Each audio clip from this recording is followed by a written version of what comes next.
Welcome to Celebrity Type, the place where we dive deep into the fascinating world of celebrities and uncover the stories behind the headlines. At 87, Bill Anderson, the legendary country music figure whose career has spanned more than 6 decades, decided to speak with surprising candor about some of his experiences on the Grand Ole Opry stage. Known to fans as Whisperin' Bill for his soft-spoken singing style, he has always been celebrated for his songwriting brilliance and warm personality. But in a recent sit-down for a special memoir-style feature, he admitted that not every moment under the Opry lights was filled with harmony. In fact, he named 8 fellow artists from his long career that he simply didn't get along with. Of course, Bill didn't rattle off the names with malice. His voice carried the tone of a man who had lived through decades of backstage politics, artistic rivalries, and clashing egos. These weren't just random dislikes. Each had a story attached, often involving creative disagreements, personal misunderstandings, or competing ambitions. The first name on his list was a banjo player he nicknamed the Hurricane. Bill recalled how, during a rehearsal in the late 1960s, the Hurricane completely changed the arrangement of a song they were performing without telling him. The performance that night was a disaster, and the tension between them never really faded. Another name came from the 1970s, a rising star with a deep baritone voice who was tipped to be the next big thing. Bill said that during a summer tour, this artist would often hog rehearsal time and refuse to share the spotlight. It wasn't about talent, Bill explained with a shrug. It was about respect, and we didn't see eye to eye.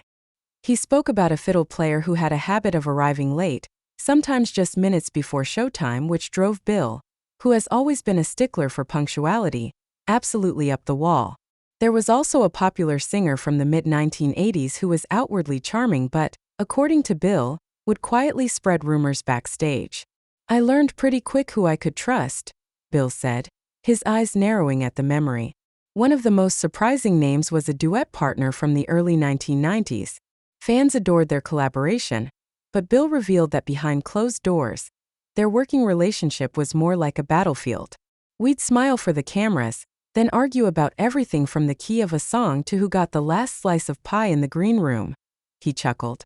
The last 3 names came from later in his career.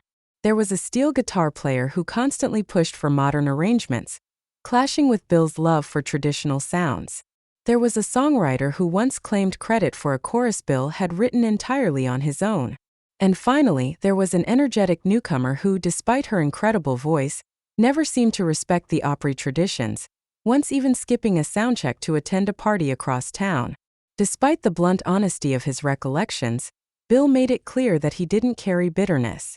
I'm too old for grudges, he smiled. These were moments in time, and they helped shape the man I became. He admitted that some of those 8 artists eventually made peace with him, while others simply drifted away.